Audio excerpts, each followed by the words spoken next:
Aquarians सभी को महाअष्टमी की बहुत बहुत शुभकामनाएं और रामनवमी की भी बहुत बहुत शुभकामनाएं। तो आज एक बहुत ख़ास दिन है। लेट्स सी कि 26 मार्च 2026, पता नहीं ये दिन मुझे कुछ अलग ही लग रहा है। पहले भी मुझे अजीब से वाइब्स आ रहे थे, तो आज का दिन बहुत स्पेसिफिक है ऐसा मुझे लगता है। तो 26 मार्च 2026 के लिए divine message, God is guidance, universal message क्या है वो हम देखते हैं। लेट्स सी क्या यूनिवर्स हमें बताना चाहते हैं। आज कोई सिचुएशन आए तो उसे कैसे डील करें, लाइफ की किसी सिचुएशन में उलझे हुए हों तो वहाँ पे क्या करना भी सही है। और जैसा कि मुझे एक इंट्यूटिवली मैसेज मिल रहा है कि आज का दिन थोड़ा स्पेसिफिक ही हो सकता है। मतलब आई डोंट नो आपके लिए है, मेरे लिए है या दुनिया के लिए है, लेकिन कुछ तो है आज का दिन। और दिन भी खास है, डिवाइन एनर्जीज भी जो है वो अपने सिग्निफिकेंस पे है। लेट्स सी क्या होने वाला है, यूनिवर्सल मैसेज क्या है। सबसे पहले ये देखते हैं, ओवरऑल एनर्जी देख लेते हैं। सबसे पहले sun moon Venus rise in Aquarians के लिए 26 मार्च 2026 की ओवरऑल एनर्जी। Thank you.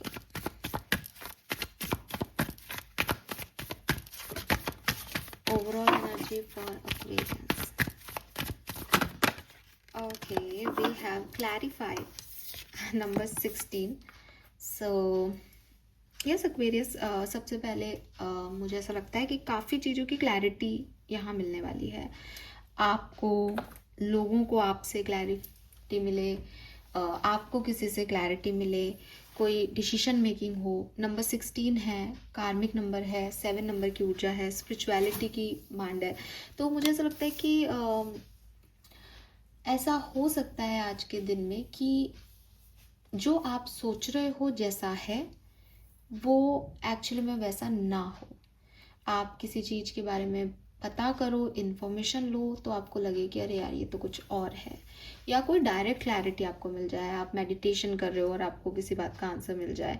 आप जिस चीज़ को जैसा देख रहे हो वो चीज़ वैसी है ही नहीं, या आप जिस चीज़ में कंफ्यूज्ड हो, जिस चीज़ के सवालों के जवाब चाहते हो, वो चीज़ जो है वो आपको आंसर मिल जाए कि नहीं यार ये जो है, ये इस सवाल का जवाब ये था, मैं इतने दिन से परेशान था। तो किसी सिचुएशन पे, किसी इंसान पे, किसी बात पे क्लैरिटी आपको यहाँ पे मिलने वाली है। और मुझे ऐसा लग रहा है ये इंटरनली आएगी, क्योंकि यहाँ पे प्लेक्सिस बन रहा है पूरा स्पाइनल कॉलम वाला। तो मुझे लगता है ये चक्रा अलाइनमेंट है। किसी को जैसे कुंडलिनी जागृत हो जाती है ना, कि पता चल जाता है सब, तो वैसी वाली एनर्जी यहाँ दे रहा है। लेकिन किसी और से भी मिल सकती है, क्योंकि जनरल कहानी में अपन बात कर रहे हैं। लेट्स सी गाइडेंस क्या है आज के दिन का। 26 March 2026, guidance for Aquarians. Guidance for Aquarians, okay. Time to the sea, sorry मैंने टाइम क्यों पढ़ा पता नहीं, टू द सी का कार्ड है यहाँ पे, और ये भी नंबर 7 है। वाओ, बहुत आप स्पिरिचुअल हो रहे हो साहब, बहुत स्पिरिचुअल हो रहे हो। और गो द डिस्टेंस, नंबर 11। 7 और 2, केतु एनर्जी आ रही है, स्पिरिचुअलिटी से रिलेटेड है डेफिनेटली 101%। आज आप डिवाइन से कनेक्टेड रहोगे।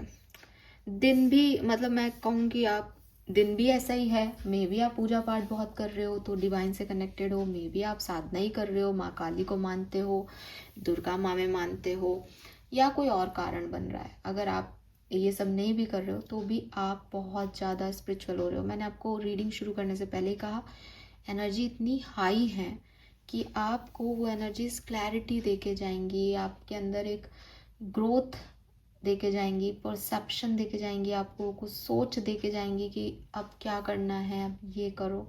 तो कुछ बहुत बदलाव आपके मेंटल स्टेट में जो है वो आज का दिन लेके आएगा। स्पिरिट मैसेज भी ले लेते हैं, फिर साथ में गाइडेंस की बात करेंगे। गाइड कीजिए spirit message for Aquarians.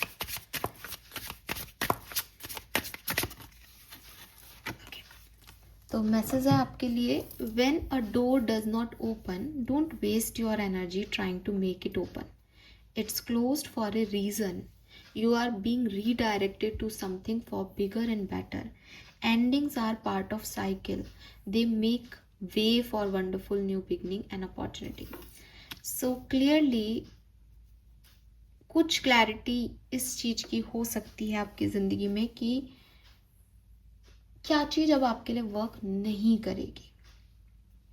Okay, कहाँ आप फालतू ही टाइम वेस्ट कर रहे हो, कहाँ आप उम्मीद लगा के एक्सपेक्टेशंस रख के बैठे हो, लेकिन शायद वो चीज़ जो है वो आपके लिए है ही नहीं, और उसकी वजह से बहुत सारी ऐसी चीज़ें मिस हो रही हैं जो आपके लिए हैं, जिनकी तरफ आपका ध्यान नहीं जा रहा, क्योंकि आप उसी दरवाजे को बार बार पीट रहे हो जिसका कोई सेंस नहीं है, जहाँ जिसको ओपन होना ही नहीं है, जो आपकी डेस्टिनी में ही नहीं है।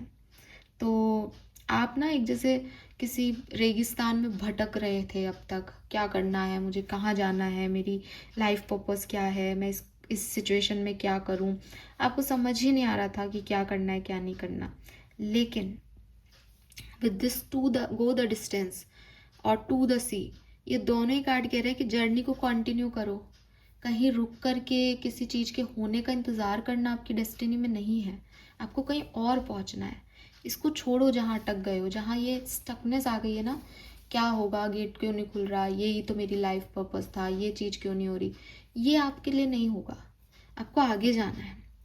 और गाइडेंस भी ये है, और विद दिस क्लैरिफाई मेरे को ऐसा लग रहा है कि हो भी यही रहा है कि आपको ये समझ आ रहा है that this is not your door, ये दरवाज़ा नहीं खुलेगा आपके लिए, आपको आगे जाना है। आप देखो कि ये पूरे कार्ड्स में सब आगे बढ़ रहे हैं, और at the end with this go the distance वो जैकपॉट हिट कर रहा है, वो अपने जगह पे आ रहा है।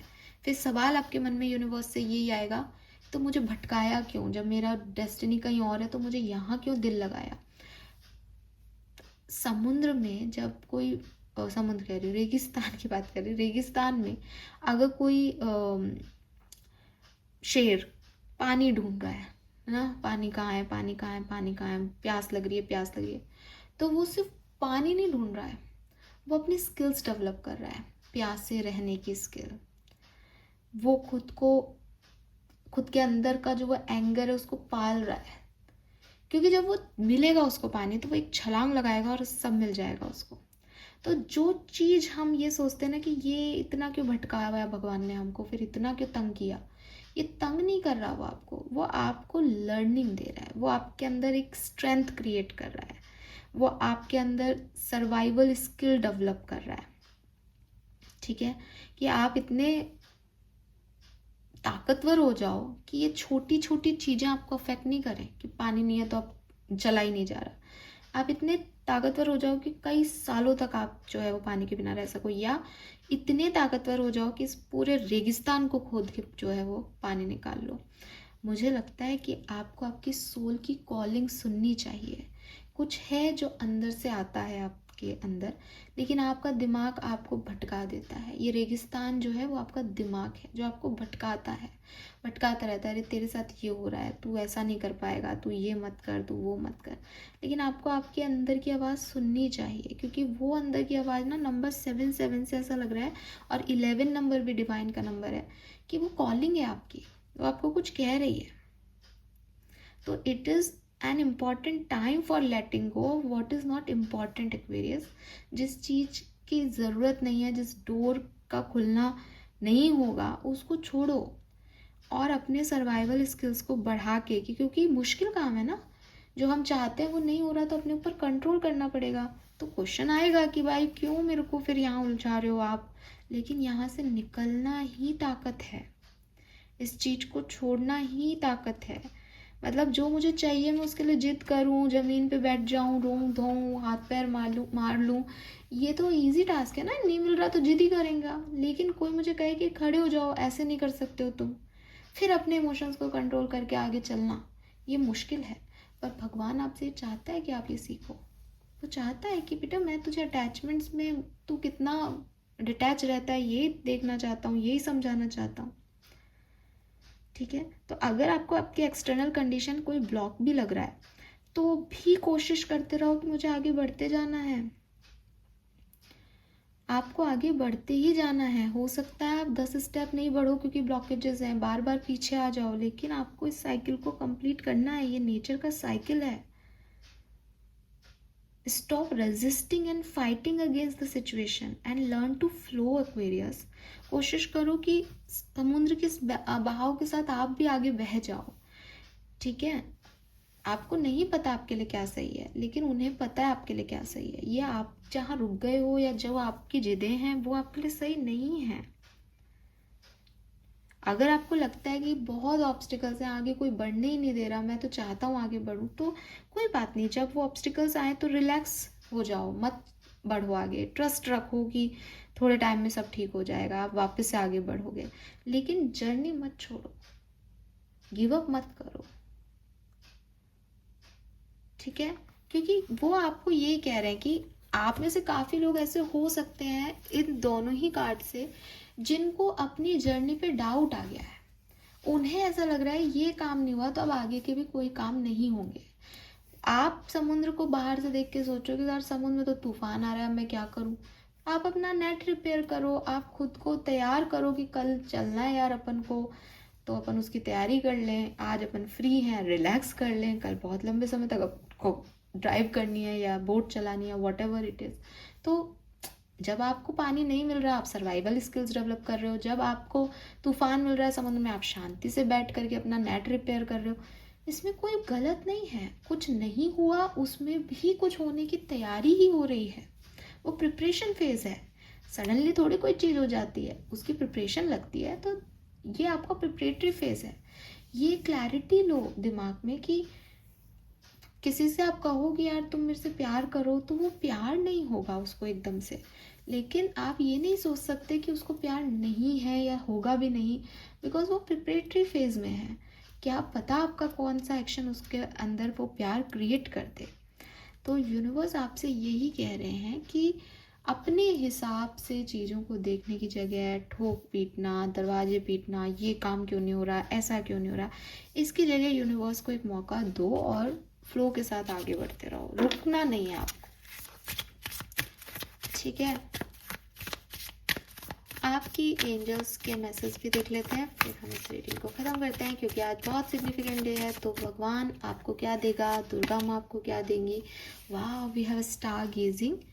When you gaze the star, you give yourself fairy focus. Your intuition will flow more freely and reveal what you need to know about your situation. तो आपको कहा जा रहा है कि अगर आपको कन्फ्यूज़न हो, आपको कोई भी परेशानी आए, आपको कुछ भी समझ नहीं आए, तो आप आसमान की तरफ सितारों को देखो। ये सितारे आपके एंसेस्टर्स हैं, ये सितारे आपके एंजल्स हैं, ये आपकी गाइडिंग लाइट है। जब आप इन सितारों को सिर्फ देखोगे, कोई थॉट नहीं लाओगे, तो it's a kind of meditation.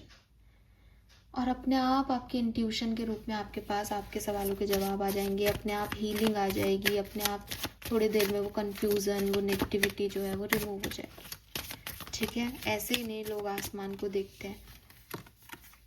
Look in a book. और अगर आप ये स्टार गेजिंग नहीं कर सकते, आप कहो कि मैम हम तो आसमान दिखता ही नहीं है, हम तो मेट्रो सिटीज़ में रहते हैं, तो कोई बात नहीं, कोई एक बुक ले लो, उस बुक में अपने सवालों के जवाब ढूंढो।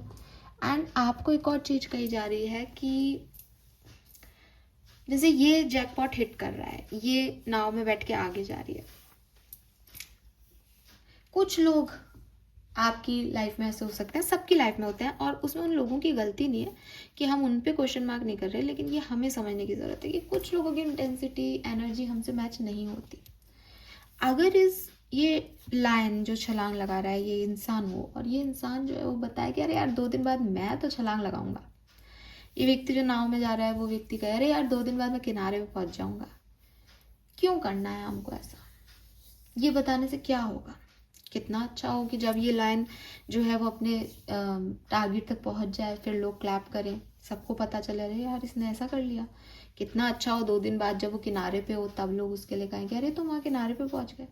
आपको पहले से अपने सपनों को किसी को भी नहीं बताना है, क्योंकि आप ये डिसाइड नहीं कर सकते कि किसका एनर्जी लेवल आपके लिए किस लेवल पे है, ठीक है? और ना ये लेवल बदलते रहते हैं। अगर आपको ऐसा लगता है ना कि ये तो मैम मेरे वेल विशर है, कोई वेल विशर होकर के भी आपके लिए अच्छी एनर्जी नहीं दे उस समय उसका मूड नहीं हो अच्छा बोलने का, करने का, उस समय वो खुद अपनी लाइफ से फ्रस्ट्रेटेड हो, तो वो आपके लिए क्या बोलेगा? अच्छा इसने ये कर लिया, जी गया आपका dream. Protect your dream Aquarius. If you really want कि आपकी लाइफ में सब अच्छा हो, डोंट शो ऑफ इट। इसका दिखावा मत करो, चीज़ें होने दो। क्योंकि ऐसा लगता है कि भाई मेरी चीज़ है तो मैं ही ध्यान रखूँगी ना। अगर आज आप मुझे कहो कि यार ये गोल्ड लेके जाना है, तो उसकी ये थोड़ी उसको पहन के और ऐसे सड़क पे बिछा के लेके जाऊंगी, ऑब्वियसली नहीं। तो आपने सपना देखा है, अब क्या सपना आपका इतना इस लेवल की चीज़ है कि आप उसको प्रोटेक्ट भी नहीं करोगे एक बार के लिए, तो उसका शो ऑफ क्यों करना? पहले उस सपने को पूरा हो जाने दो, उसके बाद उसे लोगों को बताओ। पहले चीज़ें होने दो, सिचुएशन घटने दो, पहले से ढिंडोरे मत पीटो। मुझे नहीं पता ये किसके लिए है, पर ये एक मैसेज है। और अगर आपको कोई आंसर चाहिए, किताबें आपकी मदद कर सकती हैं, या स्टार्स, स्काई के स्टार्स आपकी मदद कर सकते हैं। ओके, बाकी क्लैरिटी आपको मिलेगी। थोड़ा सा बस आपको यही कहा जा रहा है कि फ्लो के साथ बहना सीखें, रेजिस्टेंस मत दें, प्लस जो नहीं काम हो रहा है उसको डेवलपमेंट का हिस्सा माने, उसको लर्निंग का पार्ट माने, अपने फेलियर का नहीं। Okay, this is all for you. Thank you so much मुझे सुनने के लिए। चैनल को लाइक और सब्सक्राइब कीजिएगा। Bye bye.